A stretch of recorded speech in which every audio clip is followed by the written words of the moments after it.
Tom. Buenos días a todos. Empezamos esta mesa jurídica en donde intervendrá como moderadora nuestra querida amiga, la vicedecana del Colegio de Abogados de Málaga, Flor Carrasco. Yo tengo el honor de presentar esta mesa y para mí, la verdad, os lo tengo que decir, y lo digo con sentimiento, lo digo con mucha ilusión. Presento la mejor mesa. Estoy muy feliz porque presento en la mesa a dos magníficos. Sin duda que todos los ponentes que están interviniendo son magníficos, pero hablo a título personal. Hoy tengo esa ilusión y ese honor de presentar a dos juristas, a dos personas a los que admiro profundamente. La catedrática de Derecho Civil, Matilde Cuena, y el letrado de la Administración de Justicia, Xavier Rafí. Son sobradamente conocidos, no voy a hacer ningún currículum de ellos, porque todos los que estáis en este congreso, todos los que estáis conectados online, conocéis perfectamente su currículum, y también a la magistrada del Tribunal Supremo de Portugal, que también intervendrá online, doña Catarina Serra, a quien no conozco personalmente, pero que seguro que también nos va a ilustrar en esta mesa jurídica. Yo, sin más, agradezco tanto a Matilde como a Xavi que hayan venido a nuestro congreso y que hayan aceptado participar en el mismo. Y ya le doy la palabra. ¿Empiezas tú, Matilde? Empieza Xavi. Me paso la vida improvisando y no doy una. Empiezas. Yo creo que empezaba Catarina. Que empieza Catarina, pues empezamos bien. Eso es lo que tiene el directo. Parezco el tío del tiempo, no acierto jamás. Pues, sin más, le damos ya la palabra a la magistrada doña Catarina Serra. Adelante. Muy bien, muchas gracias. Buenos días a todos. Estoy encantada de estar aquí. Más encantada estaría si pudiera estar en Barcelona, claro, pero es así. Bueno, voy a empezar por algunas generalidades relacionadas con la exoneración del pasivo insatisfecho en la ley portuguesa. La exoneración del pasivo insatisfecho está regulada en el derecho portugués, en el Código de la Insolvencia portugués, más precisamente en el capítulo 1 del título 12, intitulado Disposiciones especiales de la insolvencia de las personas naturales. Es muy distinto del procedimiento homólogo de derecho español, desde luego porque no está asociada a un plan de pagos, sino que es un procedimiento adicional al concurso y por lo tanto funciona como una alternativa al plan de pagos. Se introdujo en Portugal antes que en España, se introdujo en 2004, lo que no significa que se hayan superado todas las dudas y antes de todo que se haya cogido un modelo perfecto. Se basa no en el modelo del Fresh Start, pero en el modelo distinto del Earned Start o rehabilitación, que impone límites a la exoneración con fundamento en el siguiente razonamiento. En principio, los contratos deben cumplirse, pacta sunt servanda, así que el deudor no puede ser exonerado incondicionalmente y debe pasar por una especie de periodo de expurgación o de purificación, llamado por la ley portuguesa periodo de cesión de los ingresos disponibles, durante el cual parte de sus ingresos se destina al pago de las deudas que no hayan sido pagos en el concurso. Solo cuando aquel periodo termine, el deudor haya demostrado que merece la exoneración, se le debe otorgar el beneficio. No sería apropiado exponer aquí el régimen o la tramitación del incidente de la exoneración, pero sí que se plantean muchas dudas. La primera y la más fundamental respecta a la compatibilidad de la exoneración con la ley en general y más particularmente con los principios de los preceptos de la ley fundamental, confrontando la protección constitucional de la ley fundamental de los derechos de crédito con la protección de la libertad económica y el derecho al libre desarrollo de la personalidad y también el principio de protección social de los más débiles, la mayoría de la doctrina concluye, sin embargo, que no hay inconstitucionalidad. Otro problema tiene que ver con la persistencia de las obligaciones sujetas a extinción. Saber si las obligaciones siguen existiendo, no ya como obligaciones civiles, pero como obligaciones naturales. Su cumplimiento no sería entonces judicialmente exigible, pero correspondería al deber general de justicia. Entre los problemas de naturaleza más práctica, lo más debatido, o uno de los más debatidos, es la posibilidad de que ocurran abusos de exoneración. Por supuesto, el plazo mínimo que la ley impone para el recurso sucesivo a la exoneración, 10 años, no resuelve todos los problemas. Hay que saber, por ejemplo, en la hipótesis de conclusión del concurso por insuficiencia de la masa activa, si el concurso debe seguir para el examen en los supuestos de la exoneración o no. Regla general, la jurisprudencia portuguesa entiende que sí. Finalmente, de un punto de vista de política legislativa, la verdad es que la exoneración o la posibilidad de recurrir a ella produce un efecto inmediato de carácter negativo.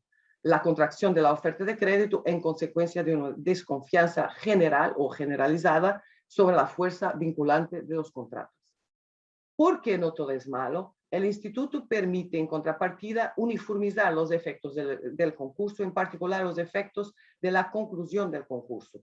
Si tras la finalización de la fase de liquidación y la conclusión del concurso, la sociedad mercantil o otra persona jurídica cualquiera se considera extinta, en consecuencia la satisfacción de los créditos que resulten no pagados se vuelve impracticable en el futuro, ahora es posible que ocurran más o menos lo mismo en el caso del empresario, del autónomo o de otra persona natural. Ahora vamos a ver muy sencillamente lo que es en la ley portuguesa, teniendo en cuenta que el tema es la extensión de la exoneración. Como es natural, la exoneración no es ni incondicional ni absoluta, es decir, no abarca todos los tipos de créditos. Las justificaciones para las reservas son variadas y a su vez discutibles, pero la verdad es que ellas pueden comprometer el objetivo del Fresh Start. Desde luego, están implícitamente excluidos del beneficio de exoneración los créditos sobre la masa. La disparidad de trato entre los acreedores de la insolvencia y los acreedores de la masa insolvente es evidente. Además, cabe recordar que aquellos ya solamente reciben durante el periodo de cesión lo que resulta del pagamiento a estos.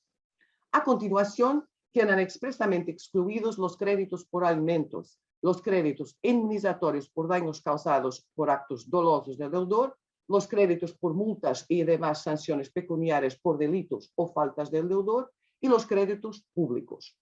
No hay duda que estas reservas reducen considerablemente el alcance de la exoneración como instrumento de extinción de deudas. Por eso es fundamental comprender los criterios utilizados para la exclusión de estos créditos.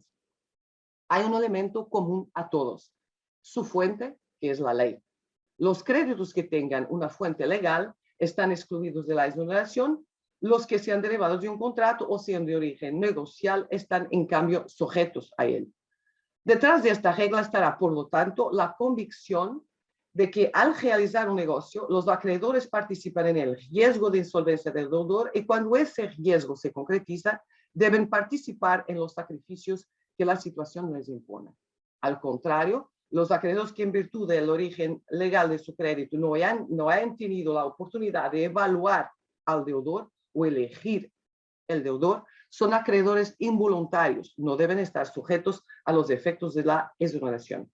Por otras palabras, no sería justo imponerles los costos de la insolvencia una vez que ellos no dieron su acuerdo a la constitución de la relación crediticia. Sin embargo, permanecen algunas cuestiones. En particular, por lo que se refiere a los créditos indemnizatorios o el razonamiento del legislador no es completamente claro.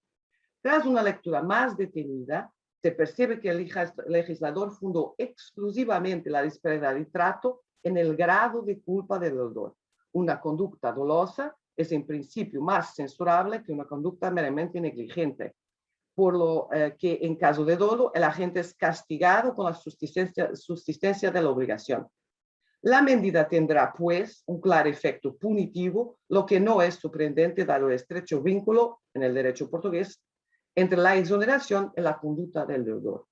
Por otra parte, está en armonía con el principio de que las reservas al efecto de la exoneración deben reducirse al mínimo, de lo contrario se está reduciendo el propósito de la exoneración, la concesión de un frestat al deudor. A pesar de todo, la sustracción al efecto de exoneración de los tres primeros grupos de créditos, que no siempre existen o cuando existen son poco significativos en la totalidad de los créditos insatisfechos, puede todavía justificarse sobre la base de los intereses subyacentes a su constitución, la naturaleza alimentaria de las obligaciones de alimentos, la especial censura de conductas generadoras de obligaciones indemnizatorias, el especial carácter de los intereses en juego en lo que toca a los supuestos de sanciones pecuniarias por violación del derecho penal o del derecho de mera ordenación social. Distintamente, en lo que respecta a los créditos públicos, que son además muy frecuentes y ocupan en la práctica una parte considerable del pasivo del deudor, cabe preguntarse si su exclusión no representa un acto de generosidad excesiva de la ley hacia el Estado y no configura una discriminación de trato injustificada. Al parecer, el legislador ha considerado los intereses en confrontación y decidido que el interés, que es un interés de naturaleza patrimonial del acreedor público, merece equipararse a un verdadero interés público y prevalecer sobre el interés del deudor en retomar su vida libre de ataduras anteriores. La pregunta es, ¿podrá esta exclusión mantenerse considerando, entre otros desarrollos en el derecho de la insolvencia, considerando la directiva sobre reestructuración e insolvencia? Ahora vamos a ver, por último, lo que será. La propuesta de ley para la transposición de la directiva sobre reestructuración e insolvencia en el derecho portugués ha sido conocida a mediados de octubre y hay que decirlo sin que haya sido sujeta alguna vez a discusión pública. Hace unos pocos días ha dado entrada en el Parlamento portugués un proyecto con modificaciones a la propuesta elaborada en conjunto por los dos más grandes partidos políticos portugueses. Y ayer la noticia es que la propuesta ha sido aprobada. La verdad es que las noticias en lo que toca a la exoneración no son muchas ni muy extraordinarias en materia de exoneración. Son 4 en total, 2 que serían inevitables en virtud de la directiva y 2 restantes de tipo aclaraciones determinadas por objetivos prácticos. La mayor noticia es la reducción del plazo para la obtención de la exoneración, lo que se llama periodo de cesión, de 5 años a 3 años, que como todos saben es el periodo máximo establecido en la directiva. El problema es que no resulta claro la fecha a partir de la cual se cuenta el plazo de 3 años. En unos artículos se dice que la exoneración tendrá lugar en los 3 años posteriores a la conclusión del concurso, pero de otros resulta que será en los 3 años posteriores a la declaración del concurso. Como es evidente, el dies a quo, ser la conclusión del concurso o la declaración del concurso, no es de todo indiferente. Asumiendo que desde la declaración hasta la conclusión del concurso pasen por lo menos diversos meses, se trata de una importante diferencia para quien aspira a la exoneración. En el régimen todavía vigente, la opción ha sido de fijar la fecha inicial en la conclusión. Sí, entra la computadora, ves a Flor, ¿no? Leyendo la directiva, se verifica que los 3 años deberán empezar a contarse a partir de la fecha de la decisión judicial de abrir el procedimiento. En el caso portugués, eso significa a partir de la decisión sobre la solicitud de apertura del procedimiento de exoneración, que es simultánea o incluso posterior a la conclusión del concurso. Sin embargo, la exoneración no es concedida en el plazo de 3 años en todos los casos. Conforme previsto en la directiva para los casos en que el deudor haya vulnerado sustancialmente las obligaciones orientadas a salvaguardar los intereses de los acreedores, el juez puede prorrogar por una vez el periodo de cesión hasta el máximo de 3 años, lo que resultaría en un máximo total de 6 años. Las dos propuestas restantes en tema de exoneración ya no tienen que ver con la directiva. La primera es la posibilidad de aprehensión y venta de activos supervinientes a la liquidación. Esa no es una medida poco importante en la práctica. Permite que los activos supervinientes aprovechen a la satisfacción de los acreedores y evita el enriquecimiento injusto del deudor. La segunda y la última es una aclaración sobre el criterio para fijar el valor de la causa a los efectos de los recursos. A partir de ahora, será claro que el valor de la causa se determina a partir del valor del pasivo a exonerar. Tampoco es una medida insignificante en la práctica. Por aplicación de las reglas generales, el valor de la causa se calcula con base en el valor del activo del deudor, lo que conduce a resultados injustos. El deudor con un activo bajo no tiene derecho de recurso de la decisión de rechazo de exoneración por razón de la cuantía, sea cual sea el valor de su pasivo, mientras un otro deudor con activo más alto puede recurrir. La medida viene, por lo tanto, a modificar esta regla que ha sido declarada inconstitucional en el 2021 por violación del principio de igualdad. Y nada más. En lo que respecta a la exoneración, la extensión de la exoneración, no están previstas modificaciones, lo que hace más presente la cuestión de la exoneración de los créditos públicos. En ese, como en otros temas, yo creo que la propuesta es susceptible de críticas, aún más que por lo que hace mal, por lo que hace falta. Muchas gracias. Termino aquí. Muchas gracias, señoría. Ha sido usted absolutamente rigurosa con el tiempo y ha sido una magnífica e ilustrativa exposición. Ahora, si nos lo permite el presentador, pues vamos a pasar a nuestro siguiente ponente, que va a ser, si no me equivoco, Francesc Xavier Rafí. Muy bien, gracias, Flor. Bueno, yo creo que el orden debería haber sido a la inversa, ¿no? Porque primero va el telonero, que me siento telonero, y luego van los artistas de verdad, ¿no? En este caso, Catarina y Matilde.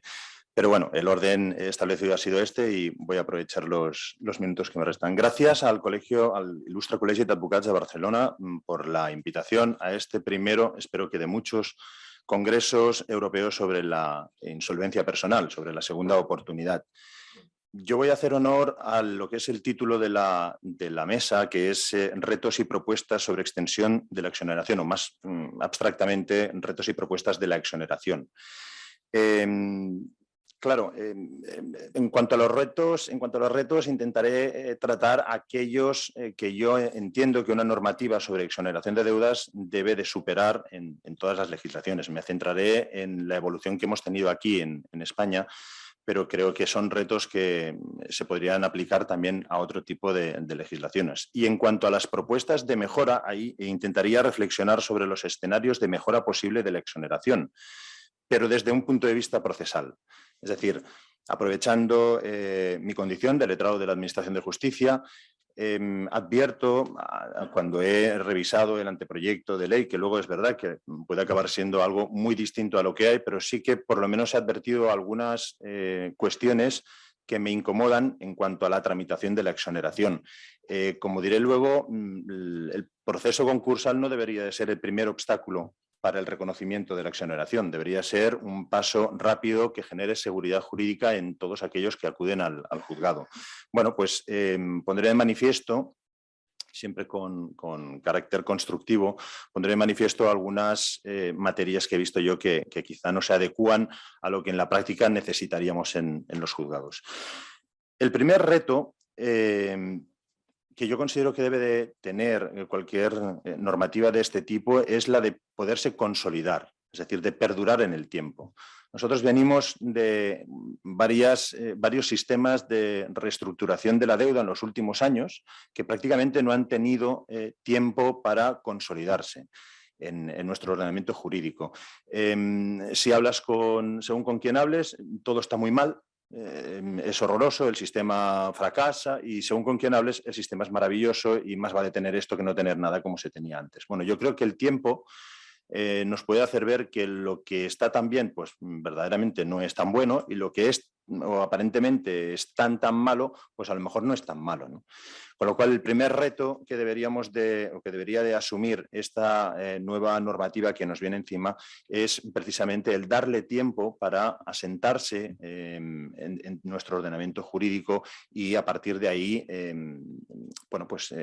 tener conclusiones, ¿no? Si hasta ahora no ha sido así, yo creo, en mi opinión, es porque el legislador o el refundidor en menos medida, pero el legislador ha creído poco en la segunda oportunidad, en la exoneración de las deudas como un mecanismo útil para superar la crisis económica, ¿no? No se han creído en ningún momento aquello que aseguraba el Banco Mundial ya en 2014 de que un sistema generoso de exoneración de deudas pues podía responsabilizar el crédito, ¿no? Yo iría más lejos. No es que responsabilice o discipline el crédito. Responsable, bien, me parece bien, pero es que hay algo mucho más importante y es que un sistema generoso para aquellos que se lo merezcan, siempre dado, por supuesto, para aquellos que se lo merezcan, lo que va a permitir es evitar que un número importante de deudores se sitúen en el umbral de la exclusión social, que al final es para lo que creo que debe servir esta ley, ¿no? Pero es que aún más, un buen sistema o una creencia en lo que ya de 2014 nos decían los organismos internacionales, lo que va a permitir es que nuestros empresarios, por ejemplo, no pierdan competitividad en un ámbito europeo. Por lo menos que no los perjudique. Ya no les digo que los ponga en una buena disposición, pero que no les perjudique en relación a otras legislaciones de nuestro entorno que a lo mejor sí se han creído sus gobernantes, el Banco Mundial y a otros organismos y por lo tanto establecen un sistema de exoneración de deudas más generoso que el que tenemos aquí. Por lo tanto, no es solo para disciplinar el crédito que necesitamos un sistema generoso para aquel que se lo merezca de la exoneración de deuda, sino que, como ven, pues al menos en mi opinión, tiene otras ramificaciones que son igual o más importantes que esta. Otro de los retos que considero que debería de cumplir esta normativa es la de ser conocida y además, añado, y no debería de añadirlo, pero lo añado, y de ser comprensible. Ser conocida sobre todo por el ciudadano, pero también y en especial medida de aquellas personas, aquellos profesionales que van a tener que asesorar a empresarios o a consumidores respecto a esta normativa, porque un error en la aplicación de esta normativa puede tener unas consecuencias garrafales, desastrosas para el ciudadano, para el empresario, con lo cual debe ser conocida, pero conocida, para poder ser conocida, debe ser comprensible. Y comprensible, lo digo también en términos de congruente. Hasta ahora creo que la legislación que hemos tenido de segunda oportunidad no ha sido ni comprensible ni congruente. Ya en la ley de emprendedores de 2013, cuando aparece una mínima expresión de ese reconocimiento de exoneración en nuestro ordenamiento jurídico concursal, pues aparece de una forma muy restrictiva, ¿no? Es decir, hombre, algún empresario que está en una situación de insolvencia, pues es un empresario que lo normal es que no pueda abonar un umbral mínimo de créditos. Sin embargo, en aquel momento, para obtener ese beneficio, en aquel momento era un beneficio, para obtener este beneficio necesitaba cumplir con este umbral mínimo de créditos. Además, esto no es muy congruente. Esto no llega al final al empresario, se ve que no entra dentro del espectro de personas a las que puede reconocérsele ese beneficio de exoneración. Tampoco tenía mucho sentido llegar a esa situación después de haber liquidado todo el patrimonio, porque entonces me dan una segunda oportunidad, pero ¿de qué parto? ¿No? ¿De qué parto exactamente? Bueno, pues la realidad es que esta norma prácticamente no se aplicó, también habían problemas organizativos, el tema del nombramiento de mediadores concursales también fue muy recurrente. Total, que esta norma tuvo poca aplicación. Pocos años después, en 2015, nos aparece el farragoso artículo 178 bis, que ni es tan bueno, pero tampoco es tan malo. Es decir, daba un paso más en la evolución en nuestro ordenamiento jurídico de la exoneración del pasivo insatisfecho, pero seguía teniendo incongruencias. Seguía teniendo párrafos que eran incomprensibles. De ese artículo se generaron muchísimos debates doctrinales.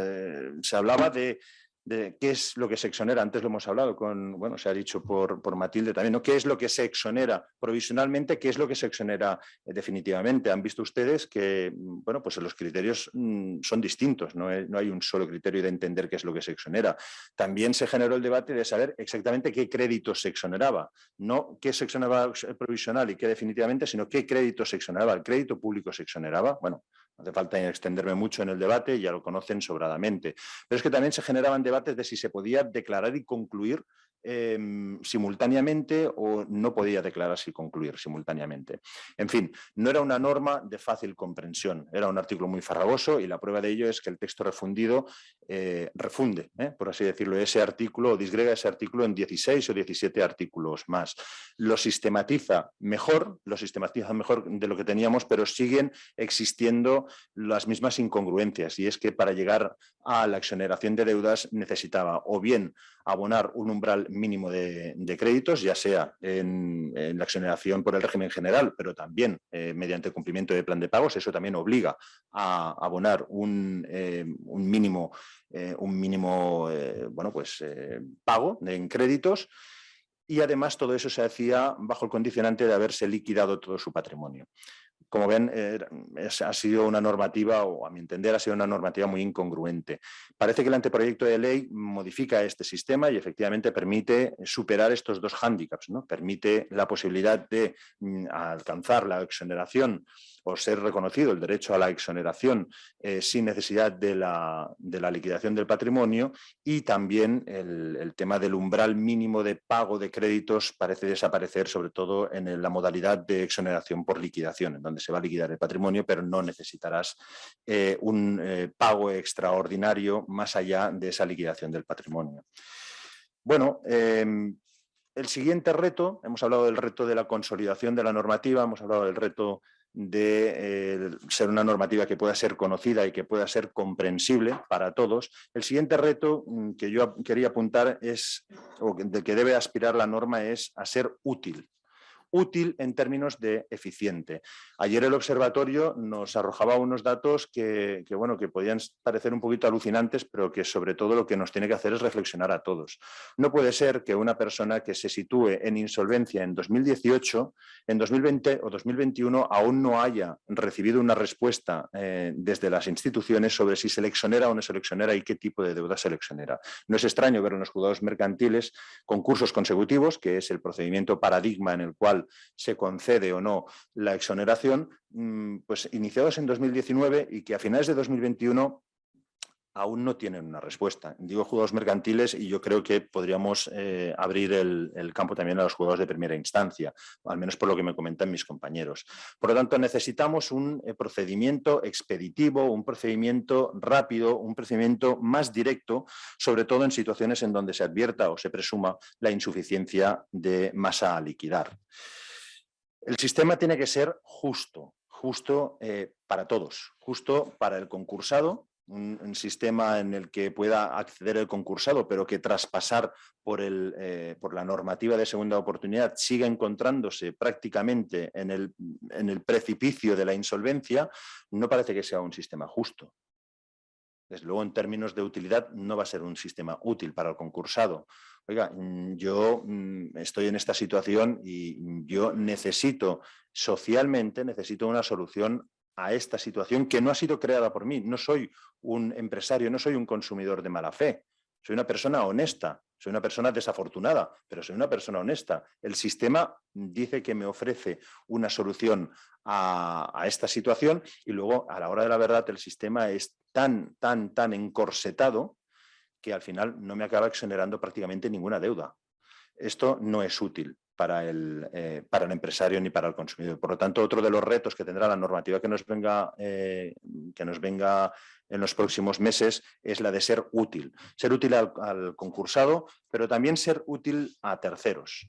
también ser útil a terceros. En cuanto a los terceros, bueno, pues parece que por mandato de la directiva, creo yo, por recomendación directa de la directiva europea y que ha sido acogido en el anteproyecto de ley, sí que me parece un acierto el hecho de que se proteja de la insolvencia en el caso de colisión de intereses entre el deudor y el acreedor, pues se dé un interés superior a la posición del acreedor, de tal manera que una deuda exonerable al concursado dejará de serlo siempre si se comprueba que esa exoneración genera la insolvencia del acreedor. Ahora bien, y yo lo apunto y sé que puede ser discutible y sería muy discutido, pero yo lo quiero apuntar porque si no, pues yo lo quiero apuntar. Yo lo quiero apuntar. Y es que esa justicia que se le pide a la norma no tiene que ser solo respecto a los acreedores, sino a todo tercero. Es decir, si la exoneración de la deuda del concursado genera también la insolvencia de aquellos garantes personales, del fiador o del avalista, estos deben tener algún remedio que no sea irse a su propio concurso para acabar igualmente con la exoneración de esa deuda. Algún remedio hay que aplicarles para que sea justa también esa exoneración para los avalistas personas. A lo mejor el remedio pasa por no admitir la reclamación a avalistas o a fiadores hasta que no se cumpla con el plan de pagos, porque hasta que no se cumpla con el plan de pagos no sabemos hasta qué punto el concursado ha podido abonar la deuda exonerable. Digo yo, podría ser una opción. No obstante, la pregunta que dejo en el aire, y que la apunto, es si debe responder el avalista de la deuda exonerada al concursado cuando esa reclamación le aboca también a su propia insolvencia. Ya hemos salvado de esa insolvencia al acreedor. Bien, responsable o irresponsable, pero se le ha salvado. ¿Qué pasa con los avalistas y con los fiadores? Yo creo que es el siguiente reto que deberíamos de tener en cuenta. Me queda, no sé cuánto tiempo me queda, yo voy tirando, ya me dirán, porque ahora lo que me gustaría era entrar al borde, nos queda un minuto Madre de mía. intervención y estamos en un momento apasionante de la ponencia, pero lo que tenemos un minuto, pero tal vez ahora en el coloquio podemos retomar este punto de insolvencias encadenadas que deja apuntado. Un minutito.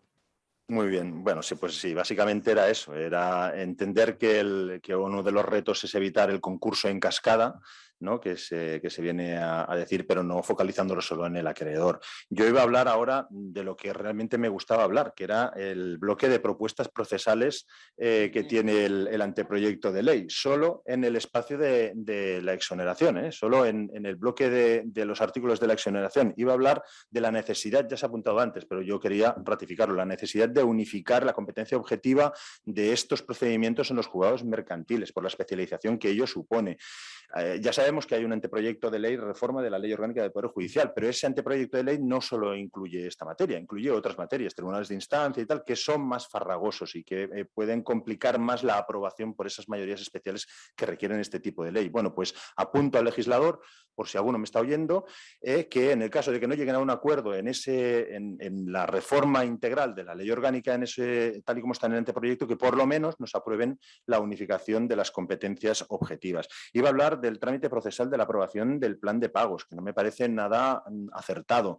Primero se propone, luego se da traslado a los acreedores, luego se reconoce la exoneración provisional por el juez y se aprueba el plan de pagos, se aprueba por un auto, el auto es recurrible en reposición conforme a 546, pero luego se puede impugnar en el siguiente artículo del plan de pagos, pero parece que una causa del artículo del plan de pagos que le impugna no es para impugnar el plan de pagos, sino para impugnar la exoneración provisional, porque dice que una de las causas es que no se hayan cumplido los requisitos, los presupuestos para la concesión de la exoneración provisional. En fin, es un caldo de cultivo que o se arregla procesalmente o en los juzgados vamos a tener muchísimos problemas y vamos a volver a lo que he dicho al principio, y es que no puede ser que el proceso concursal, lo que llevamos en el juzgado, el trámite, el tránsito hasta la exoneración de deudas, sea realmente el primero y mayor obstáculo que pueda tener todos los profesionales, ustedes como abogados, como administraciones concursales, como clientes, como magistrados, como todo, ¿no? Vamos a tener. Iba a hablar también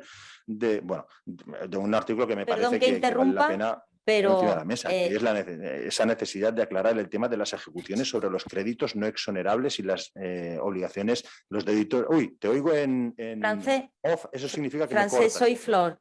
Sí, si te parece, como luego vamos a tener, a tener un turno de preguntas, tal vez los retos que se te han quedado en el tintero los podemos retomar y luego vamos a tener también un minuto final para cada uno de los ponentes. Pero para no robar tiempo a nuestra siguiente ponente, a Matilde Cuena Casas, la catedrática de Derecho Civil de la Universidad Complutense de Madrid, si te parece, le damos la palabra a ella y luego ya retomamos con esos retos que se nos han quedado ahí en el aire. Muchas gracias. Matilde, cuando quieras. Gracias, Flor. Muchísimas gracias, Flor. Muchísimas gracias, Jesús, por la presentación. Muchísimas gracias al ICAP de nuevo. Siempre que vengo a Barcelona, lo digo, cuando yo empecé en el año 2010 a hablar de esto de la segunda oportunidad solita por ahí, que nadie me hacía mucho caso, porque en España la persona física su interés era prácticamente cero, pues realmente las voces que se alzan desde la academia no tienen ningún tipo de efectos si no tienen luego pues, instituciones como estas que les dan fuerza y que las empujan y desde luego tenéis mucho que ver en que esto haya visto la luz y haya personas que se haya evitado la exclusión social de muchas personas gracias a esta institución de la segunda oportunidad.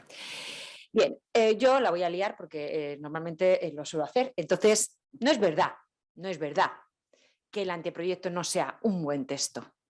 El anteproyecto mejora de forma notable el régimen de segunda oportunidad. Lo mejora salvo en un tema que no depende de la estructura del sistema que diseña, sino que depende de una decisión de política legislativa como es el tema del crédito público.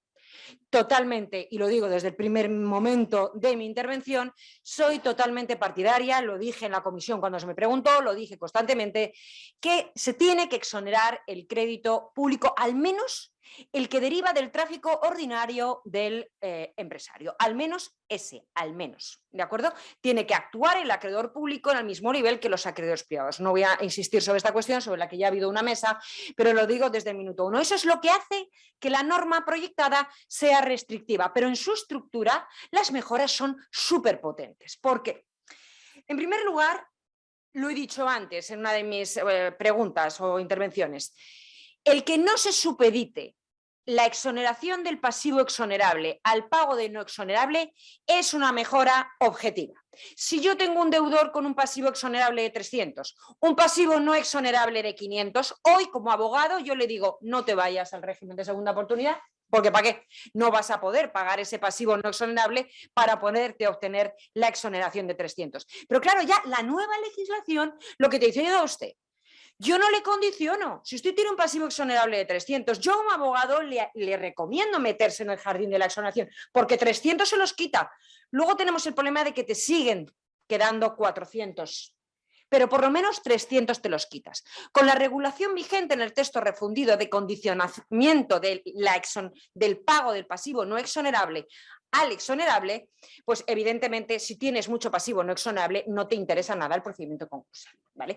Eso es una mejora estructural del sistema, insisto, muy potente. Esto desde el punto de vista de lo digo, estoy en un colegio de abogados, con lo cual yo lo digo así. Desde el punto de vista de los abogados, el mercado está en los acreedores. ¿Por qué? Ahora no va a haber que asesorar a tanto deudor. Va a haber que asesorar a muchos acreedores. Porque la exoneración es un derecho, el deudor va a entrar en el procedimiento en moto, y van a tener que ser los acreedores los que se les ha invertido la carga de la prueba y tienen que aportar todas las excepciones a la exoneración, con lo cual son ellos los que te van a reclamar asesoramiento de cómo me defiendo yo, porque si no este señor ha entrado en el procedimiento y le van a dar la exoneración sí o sí, la buena fe se presume, etcétera. No es que yo critique lo de que la buena fe se presume, lo defendí también en la comisión, por supuesto que la buena fe se tiene que presumir, pero los acreedores tienen que tener instrumentos para oponerse al caradura, al que no se merece el sistema. Se los tenemos que dar, y en el 90% de los casos, es una conclusión muy buena del observatorio que aquí se ha generado en el colegio, es que el 90% de los casos, 96% de los casos va a ir sin ningún tipo de problema, pero tenemos que dar esos instrumentos a los acreedores. Por tanto, el no condicionamiento del pago del pasivo no exonerable para obtener la exoneración y la inversión de la carga de la prueba respecto de las cargas de oposición en la medida en que se convierte la exoneración en un derecho y no eso hace ya que el sistema sea tremendamente positivo. Luego, lo que está claro, el que se arbitre un sistema en el cual no sea necesaria la liquidación, hace que la tarea de los letrados sea también sumamente relevante en este nuevo sistema. Una tarea de asesoramiento preventivo que yo siempre he defendido. Hay que asesorar a las personas con dificultades financieras porque se les va a dar la posibilidad de poder obtener un alivio de su deuda sin necesidad de liquidar su patrimonio. Esto es muy importante y esto en la práctica, la realidad, no se va a conseguir si los abogados, si los letrados, si los profesionales que intervienen en los procedimientos no hacen asesoramientos correctos, preventivos, para que la gente llegue a tiempo y con masa al concurso. Sin embargo, alerto ya, y ya voy diciendo algunas cosas que deben de ser mejorados, cuidado con este itinerario de la exoneración sin ejecución, que es, entiendo, lo más recomendable. ¿Por qué?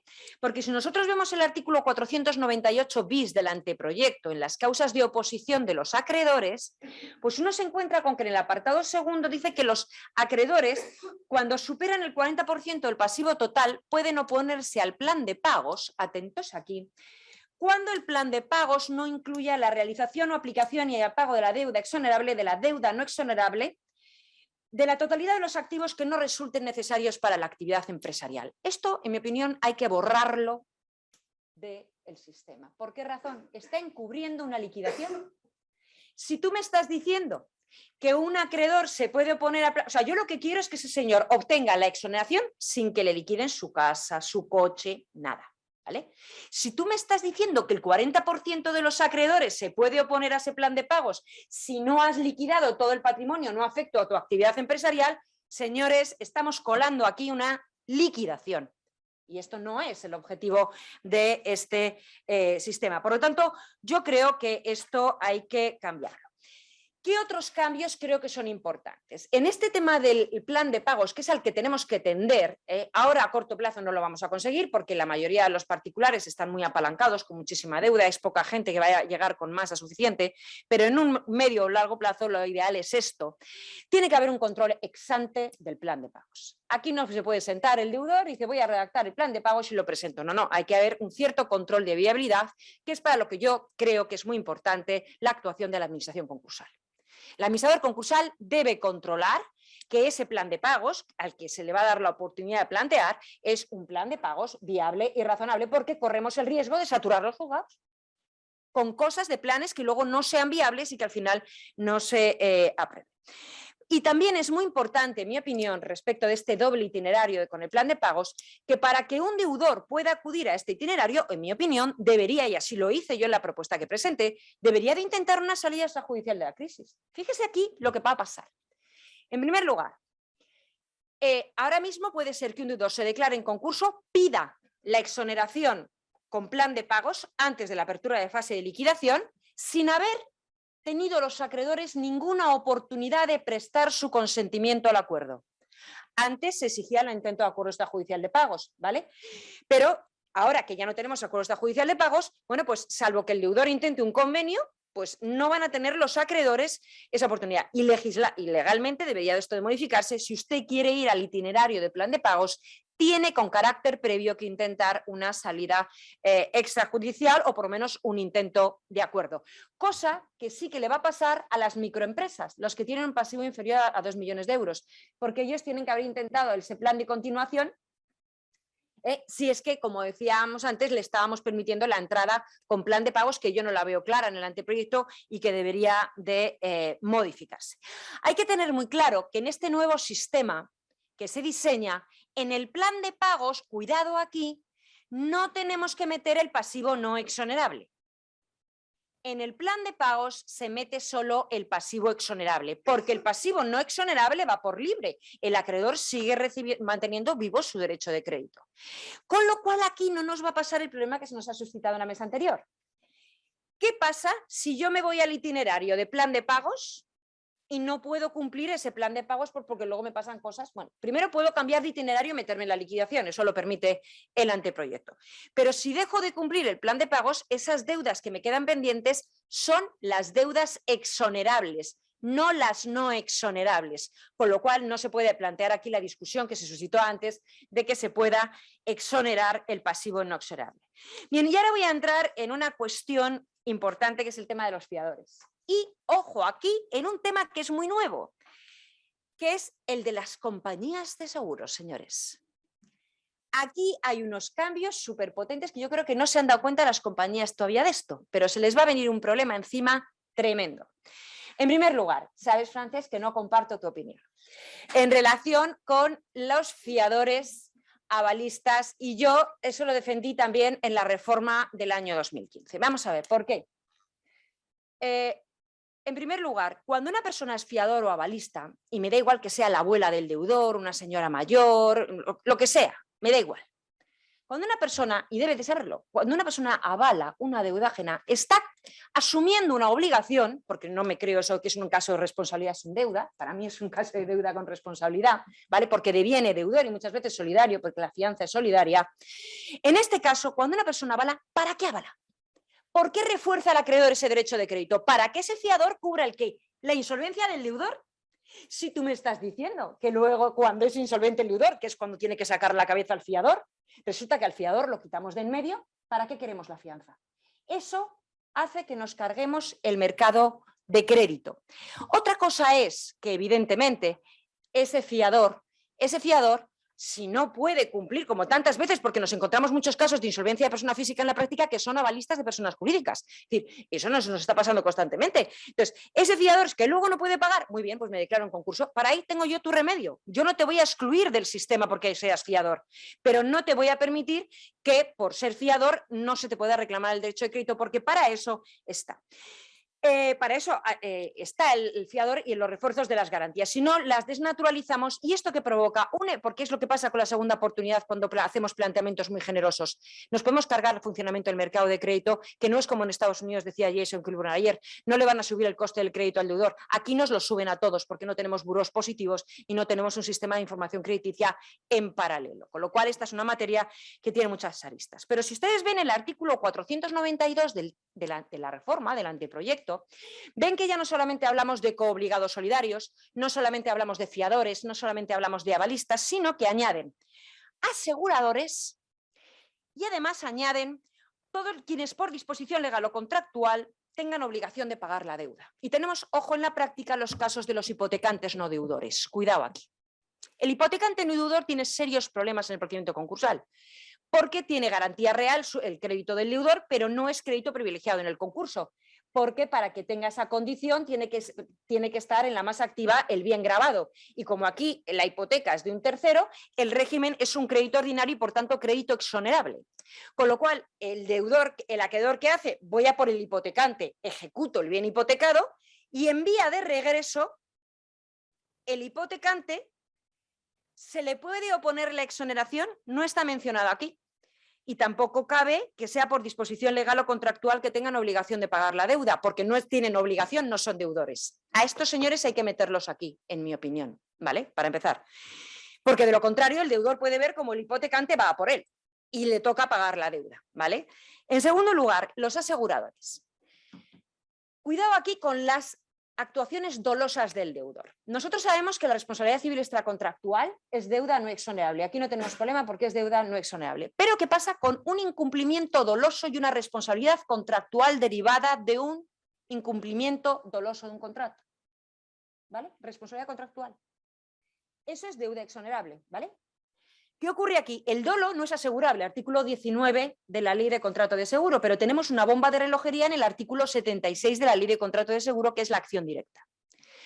Con lo cual, puede haber un incumplimiento doloso, a ver si me siguen el razonamiento, incumplimiento doloso, la víctima, lista y bien asesorada, dice voy a por la compañía. Yo no voy a por el deudor, voy a por la compañía, ¿vale? La compañía no le queda otra que pagar. ¿Qué ocurre? Como hay dolo, esa excepción de dolo no es oponible a la víctima, pero sí es oponible al asegurado. ¿Sí o no? Pero, sin embargo, el artículo 492 del anteproyecto le está diciendo al asegurador que cuando vaya en vía de regreso contra el deudor por dolo, el deudor le opone la exoneración.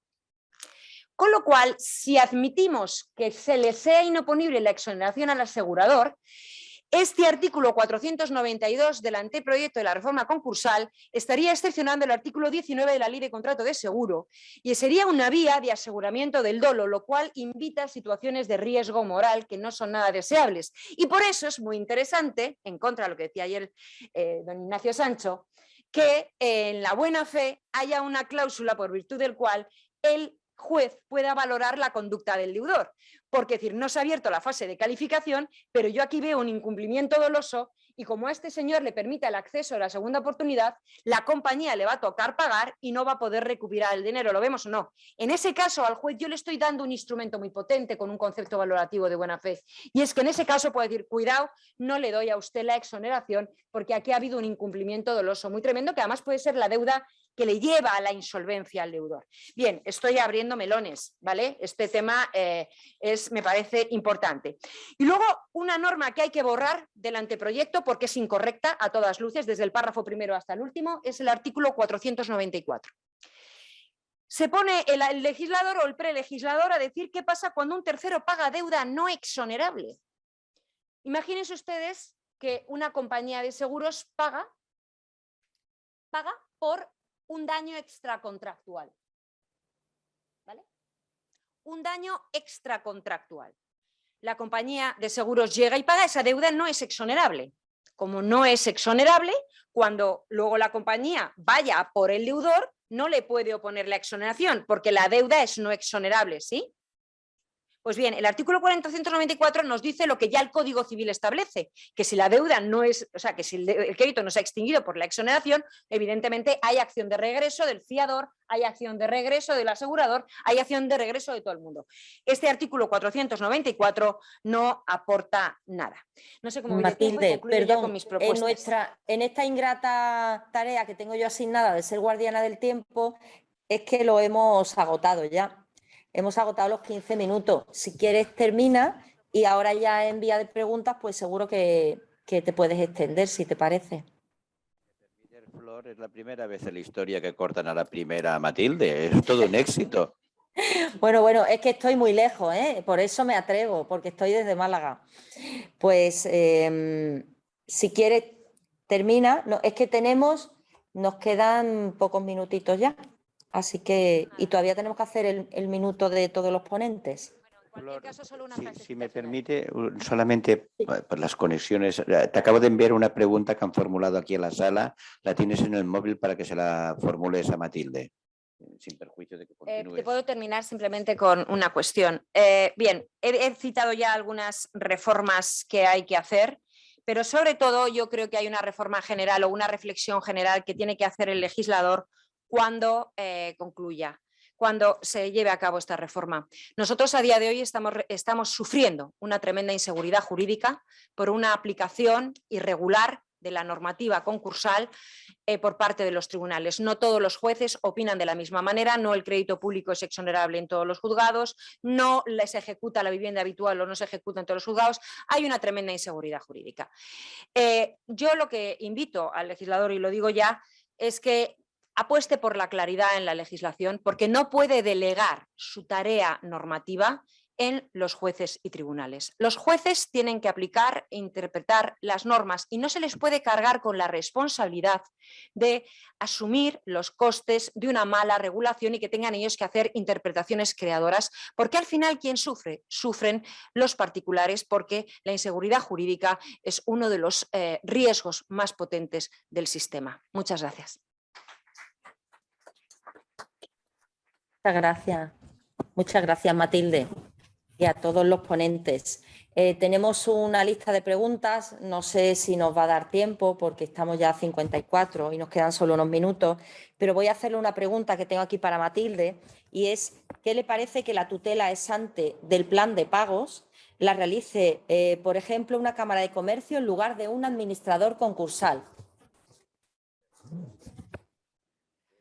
Flor, una cosita. Mi jefe, Martí Batllori, me dice que disponemos hasta la 1:15. Como estamos en una mesa apasionante, si os parece bien, prorrogamos, permitimos un buen debate y que se puedan hacer preguntas.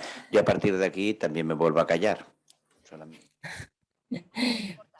Tiene que haber un control ex ante tiene que haber un control ex ante profesional del plan de pagos. Para mí, lo ideal es que lo haga un administrador concursal.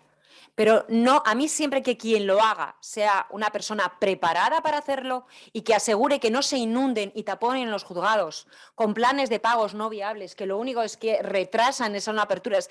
O sea, que no empiece a pasar lo que pasa a veces con empresas zombies. No, oiga usted, si usted no puede pagar, vamos a liquidar y vamos a terminar cuanto antes, ¿vale? Pero no me maree con planes de pagos, con, bueno, pues gente que quiera dilatar, pues para cobrar minutos o lo que sea. No.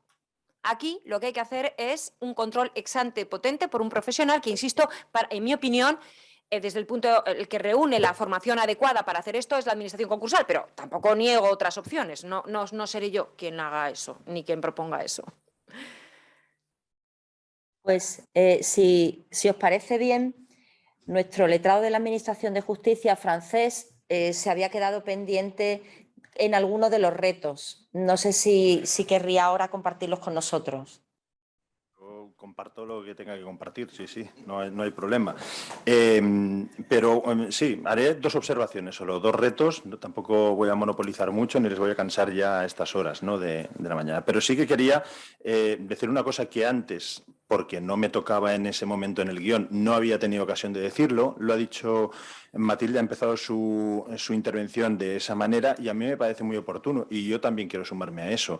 Lo que quiero es simplemente, por mucho que luego nos pueda crear incomodidades, que reflexionemos, que digamos, mire, esto yo no lo veo bien, yo desde un punto de vista procesal en la calle, en las trincheras, esto no nos va a funcionar, aquí se tiene que tomar una decisión, pero yo quiero reconocer la labor del prelegislador. No debe ser fácil, nada sencillo, instaurar o estructurar todo un sistema de exoneración de deudas en un ordenamiento jurídico que no tiene tradición de eso.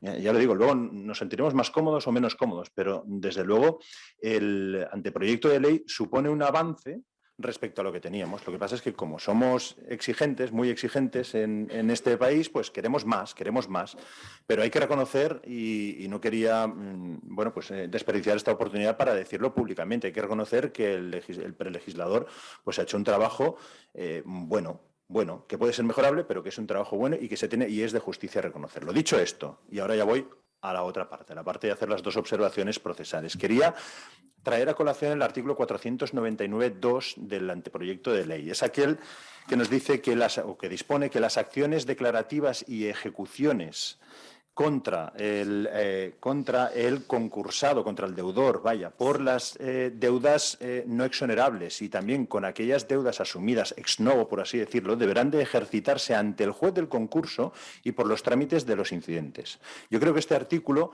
debería reflexionarse si vale la pena mencionarlo, tenerlo, traerlo, incorporarlo al texto legal o no, tanto por el fondo como por la forma. En el fondo, porque ¿qué sentido tiene para el concurso tramitar las acciones declarativas y ejecuciones de deuda no exonerable y de las nuevas obligaciones asumidas? Si el plan de pagos se cumple, este artículo está en el seno, en el escenario, en el marco de la exoneración, de la modalidad de la exoneración por el plan de pagos, sin liquidación de patrimonio. Bueno, pues, ¿qué sentido tiene? Si el plan de pagos se cumple, punto. Y se tendrá derecho a la exoneración definitiva. Si el plan de pagos no se cumple, pues bueno, salvo que el juez valore que ese incumplimiento se debe al accidente, enfermedad o las circunstancias estas graves, pues también se concede la exoneración definitiva. Y si no se concede la exoneración definitiva, pues se abrirá la liquidación, a no ser que el deudor en aquel momento pues opte por ir por una exoneración por liquidación. Entonces, en el fondo, ¿qué sentido tiene esto? ¿Significa, por ejemplo, que las administraciones públicas han perdido la potestad de autotutela ejecutiva en favor del juez del concurso? Porque esto es una norma especial a aplicar. ¿Podrán las administraciones ejecutar sus propias decisiones o tendrán que irse al juez de concurso y tendrá que ejecutarlas el juez de concurso? Y desde un punto de vista formal, ya no de fondo, sino formal, ¿qué significa que una ejecución se tenga que tramitar por los cauces de un incidente concursal? Porque yo, como letrado de la Administración de Justicia, siempre he entendido que las ejecuciones se tramitan conforme a la Ley de Enjuiciamiento Civil. El libro de ejecuciones, ¿qué significa que se tengan que ejercitar ante el juez de concurso y se seguirán por los trámites del incidente concursal. Para mí este artículo técnicamente falla y nos puede complicar mucho la existencia en los juzgados mercantiles. Tenemos que ser competentes en mi juzgado. La magistrada va a ser la competente para resolver un desahucio de un concursado que pasó por nuestro juzgado, pero que al cabo de 3 años se ha ido a vivir a Boadilla o a Cádiz, y ahí ha alquilado un piso y ha dejado de pagar las rentas del piso, y el arrendador pues, le somete a un procedimiento de desahucio. ¿Tienen que venir aquí, al juzgado mercantil? Yo creo que bueno, deberíamos de prestar atención a este artículo y aún estamos a tiempo para, bueno, pues para no incorporarlo. Y lo segundo que quería, la segunda observación, con esta ya termino. Tengo muchas más, tengo todas estas. Pero por falta de tiempo me quedo solo con una más. Para mí, bueno, para mí, en garantía de todos los intervinientes en el proceso concursal, creo que sería necesario incorporar un recurso a la decisión judicial sobre la exoneración definitiva. Ni el artículo 499 actual, ni el artículo 500 del texto proyectado permiten interponer un recurso contra la decisión judicial de exoneración definitiva. Y es una decisión que, si bien en el caso de cumplimiento del plan de pagos podríamos aceptar que sea una decisión automática, porque se ha cumplido el plan de pagos, también se da el caso de poder resolver sobre una concesión de exoneración definitiva sin que se haya cumplido el plan de pago, simplemente porque el juez, previa audiencia de los acreedores, pues advierta que existen unas causas de enfermedad, de accidente, que han impedido el cumplimiento del plan de pagos. Pero ese auto no es merecedor de un recurso de reposición, o no sería merecedor de un recurso de apelación para intentar encontrar o confeccionar un acervo jurisprudencial unificado que nos dé un poquito de seguridad jurídica a todos de qué es, cómo se va a valorar, cómo se tienen que valorar esas causas de enfermedad, de incumplimiento del plan de pagos. Yo creo que está demasiado abierto. No entendí en su momento por qué el texto refundido y anterior, la ley concursal, no permitía un recurso ni que fuera de reposición. No, pero bueno, yo iba más por el tema de la apelación, pero no entendí por qué no se permitía ese recurso, y ahora, porque en aquella ocasión se permitía exonerar todo, como se dice, bueno, el criterio que se sigue en muchos juzgados es que la exoneración definitiva es de todo, del crédito exonerable y no exonerable en caso de incumplimiento del plan de pagos, pero incluso valorando que se haya aportado bueno, pues, un porcentaje de ingresos del deudor. Es decir, aún había mucha más valoración subjetiva. Ahora el texto proyectado también mantiene una cierta valoración subjetiva, solo que no solo con los mismos parámetros. ¿No merece un recurso ese auto, esa decisión judicial? Y ya está, no digo nada más. Gracias. Muchas gracias por ese esfuerzo de concreción. También había una pregunta para Catarina en relación a su posición frente a algo a lo que se han referido los dos ponentes, esa responsabilidad en cascada, esa consecución de responsabilidades cuando también entra la figura del fiador. Si podría explicarnos cuál es su visión del asunto. Muchas gracias. Yo soy sensible a la argumentación de Matilde. Creo que sería un encargo excesivo para los mercados de crédito asumir esos costos. Pero yo también digo que no soy tan independiente como Matilde en los supuestos de la edad del fiador y de la vulnerabilidad del fiador. Yo creo que en algunos casos, incluso en la jurisprudencia de Alemania, yo creo que se ha dado razón a las situaciones en las cuales el fiador, por ser una persona especialmente vulnerable, teniendo en cuenta del derecho del libre desarrollo de la personalidad, también cuando son demasiado jóvenes. Por ejemplo, yo creo que había un caso en que las personas eran los padres, el fiador era la jovencita muy de 16 años, 18 años, ella funcionaba como fiadora. Yo creo que en Alemania se ha declarado que sería contra el derecho fundamental del libre desarrollo de la personalidad que ella fuera responsable. Entonces, teniendo en consideración todos esos elementos, yo creo que no sería tan independiente a punto de decir que no me interesa la edad, la vulnerabilidad del fiador. Yo tendría en consideración esos elementos para una decisión más casuística.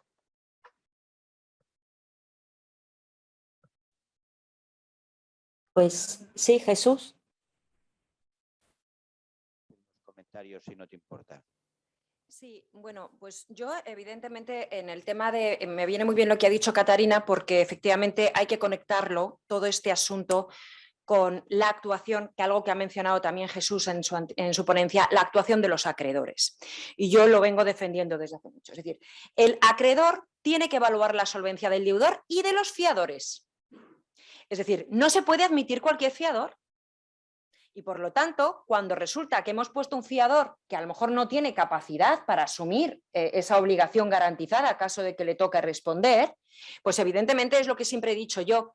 Hay que valorar la conducta de los acreedores y es que ese contrato de fianza podría ser impugnado, es decir, con los efectos civiles que yo siempre he defendido del préstamo irresponsable o de ese contrato. Aquí las actuaciones de los acreedores tienen que tener relevancia y eso no ha habido manera de que yo lo consiga ni por la vía del crédito inmobiliario ni por la vía de concursal. Es decir, no hay forma de que se responsabilice a los acreedores. Entonces, sí que es cierto que yo siempre he dicho, si usted ha escogido mal al deudor y le ha sobreendeudado, o usted ha escogido mal a un fiador, que es un fiador no solvente, aquí podemos hablar de una ineficacia del contrato de fianza y que ese fiador finalmente no tenga que responder, pero siempre haciéndole e imponiéndole la exoneración a ese acreedor irresponsable que es el que al final tiene que soportar las consecuencias de su actuación irregular. Eso no ha entrado, pero yo creo que es lo que necesariamente tiene que entrar en el sistema para equilibrar las posiciones y no hacer siempre responsables a los mismos, ¿no? De acuerdo, Matilde. Jesús, si no tenemos más preguntas, podemos pasar a ese minuto, 2 minutos de oro que tenemos para cada uno de nuestros ponentes para que nos den unas conclusiones o un titular resumen de su intervención. Empezamos por el mismo orden en el cual han realizado sus ponencias. Empezamos por Catarina. Bien. Por favor. Yo tengo que agradecer, he aprendido muchísimo con los ponentes, con Matilde y con Javi. No tengo mucho más a decir, sino que desgraciadamente las propuestas, los retos, las propuestas que he oído ya no son útiles para el ordenamiento jurídico portugués porque la propuesta, como lo había dicho antes, ya está aprobada. Entonces, solo tengo que decir que en Portugal la exoneración sigue enfrentando muchas resistencias. Una señal clara de esas resistencias es que en la versión inicial de la propuesta el plazo de exoneración era de 2 años y medio. En la versión final, la que quedó, la definitiva, es aumentado para 3 años. A mí solo me queda decir, ojalá que la aplicación práctica de una ley que no es perfecta puede ser un poco más atrevida, aunque con seguridad, como Javi ha dicho, con seguridad jurídica, pero que sea un poco más atrevida para que el fin de la segunda oportunidad pueda realizarse como determina la directiva. Ese es mi deseo. Muchas gracias. Muchas gracias, Catarina. Pues si es tan amable, Francés, Xavier, de contarnos cuál es su resumen, sus conclusiones sobre este tema, sobre su ponencia.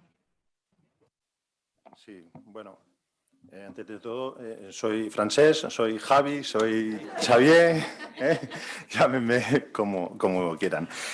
Bueno, mi resumen, yo no sé si voy a gastar todo el minuto. Yo lo que quiero concluir es diciendo que una sociedad del siglo XXI no puede permitirse un sistema de exoneración de deudas que incluso a los deudores de buena fe los deje al margen de la sociedad. Es decir, Antes he insistido en el tema, ¿no?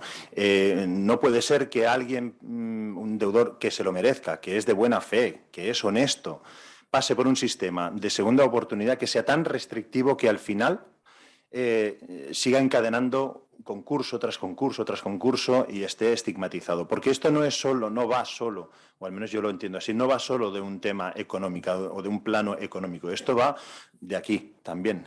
Es decir, vaya, yo no me he situado aún, toco madera, en el umbral de la exclusión social, no me he situado aún en el umbral de la insolvencia, pero lo que ves en los juzgados son auténticos dramas.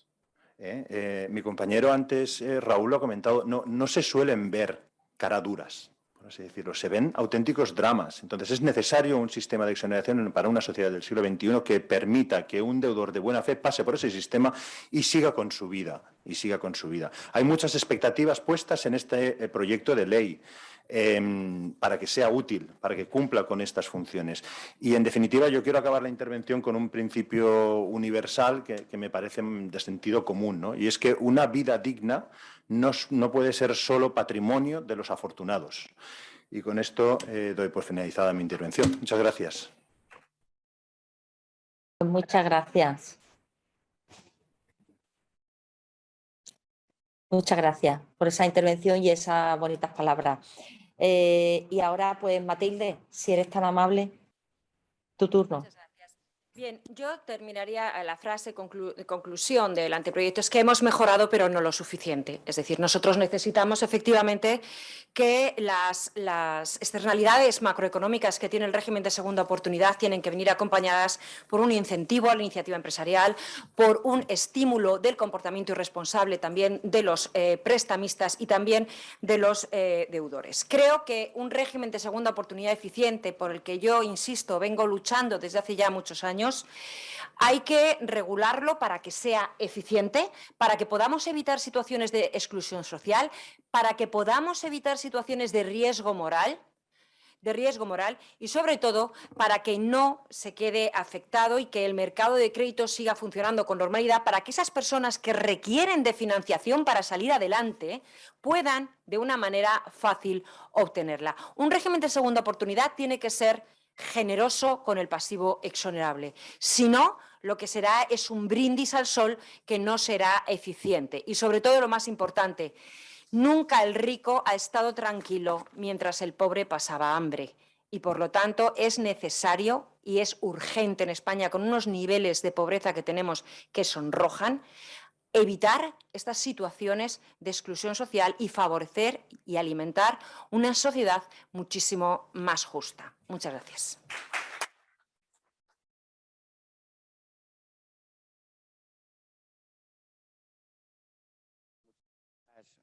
Permitir la conexión. Gracias.